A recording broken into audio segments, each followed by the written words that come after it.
Ngikubingelele umbukeleke la kweSimanzonzo sekusazona indaba ezifika ngaso-ke isikhathi embukeleke uMakhanya uMax-ke umfo kaMakhanya ngempela-ke ukhala ngesenzo laphana-ke esenziwa uyena-ke uhulumeni-ke kube ngathi-ke uyena laphana-ke ophethe-ke izwe lakhona la KwaZulu Natal-ke umhlaba wonke mbukeleke njengoba-ke sazi ukuthi-ke umhlaba uphethwe uyena laphana-ke okuyisilo ngempela-ke esiphethe wona-ke umhlaba kaZulu mbukeli kodwa-ke uMax umfo kaMakhanya ubonisa ukuthi ngempela-ke yena-ke laphana-ke uhulumeni-ke ongathi-ke usephethe umhlaba kakhulu-ke ukunaso-ke laphana-ke isilo-ke esiphethe laphana-ke uZulu-ke mbukeli ngabe kuthini okwakho ukuphawula ngalo-ke enkulumo yakhe laphana-ke uMax umfo kaMakhanya. Nansi-ke ividiyo enguphathele yena esho ngokusobala ukuthi ngempela-ke isilo ngabe-ke siyakuvuma lokhu okwenzekayo lapha-ke ezweni laso mbukeli-ke. Siyabonga.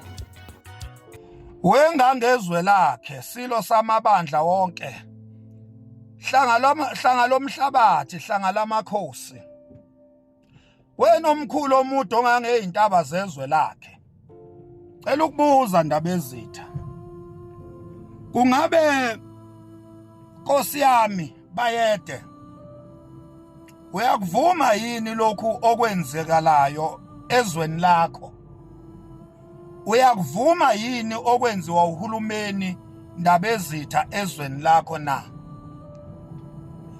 Uthula uthini indaba ezitha makusuka abantu abazibiza ngohulumeni bebhidlize imizi yabantu abawakhe kanzima, abantu basebenza kanzima ukuthi bakhe amakhaya ukuze imindeni yabo nezingane zabo zizosala zinama-shelter okufihla ikhanda uma ngabe umzimba uhlukana nenyama.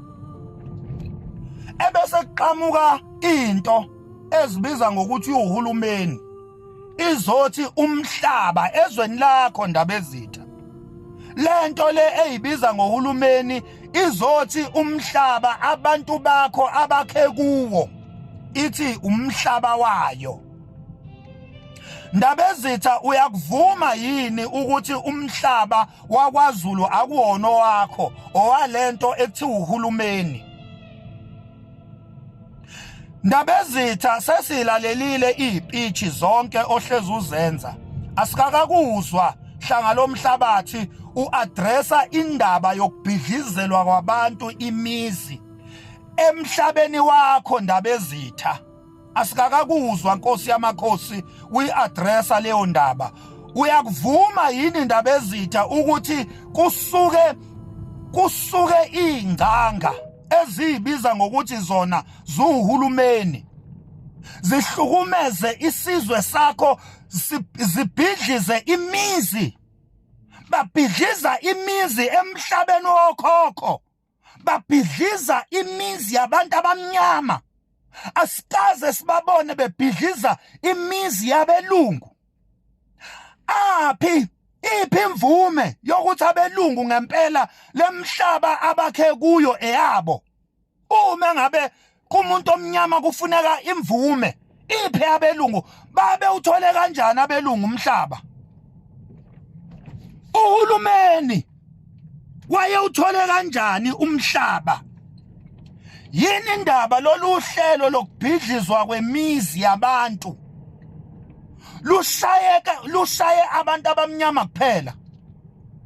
Asikakaboni thina kuphunya umkhankaso kuhambe kucheckwa imizi yabelungu ukuthi banayo yini imvume yale mhlaba le abayibiza ngokuthi eyabo, ngoba babe kade beyithole kanjani leyo mhlaba abelungu? Nalo into ekuthiwa uhulumeni yayuthathe umhlaba yayuthole kanjani? Ndaba ezitha uyakuvuma yini lokho? Uma ngabe hlanga lomhlabathi awukuvumi lokho, besicela ndaba ezitha ukuthi le process yokushintshwa noma yokususwa kwalo sathane ekuthiwa uNatali, besicela ukuthi leyo process ndaba ezitha ithi ukushesha, ngoba kuyacaca ukuthi uhulumeni ucashe ngaleli igama lika Natali.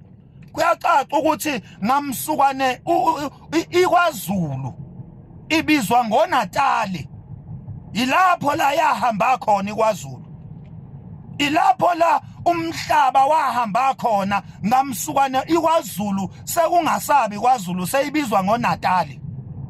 Kuyacaca ukuthi umhlaba waKwaZulu wathathwa in exchange of igama elithi Natali, ngoba ngempela thina njengesizwe sikaZulu sihlanganaphi neChristmas, sihlanganaphi thina noNatali, singenaphi kuNatali, sihlanganiswa yini noNatali thina?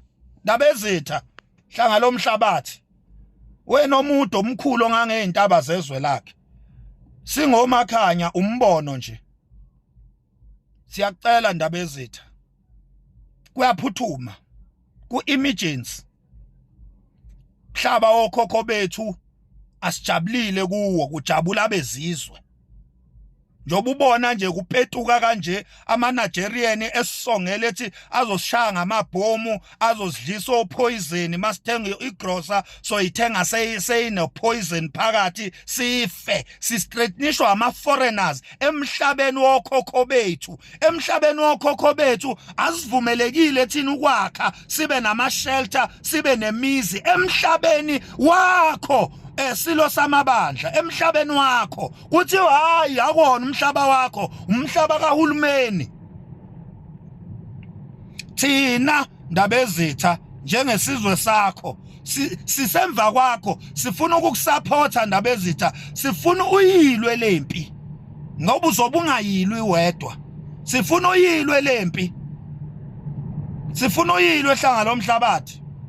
Sikhathele ukubuka inyembezi zabantu ziwela phansi.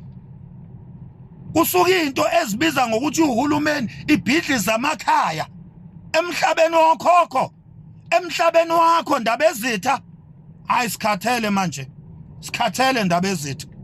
Kanti uhulumeni yena wayekade unika ubani umhlaba? Uhulumeni yena uzabe nomhlaba yena yedwa nje uhulumeni, kanti yena waye unika ubani lo ongamcabangelanga kanje umuntu omnyama, ukuthi mayethatha wonke umhlaba ewunikeza uhulumeni, umuntu omnyama yena uzolakhapi ikhaya?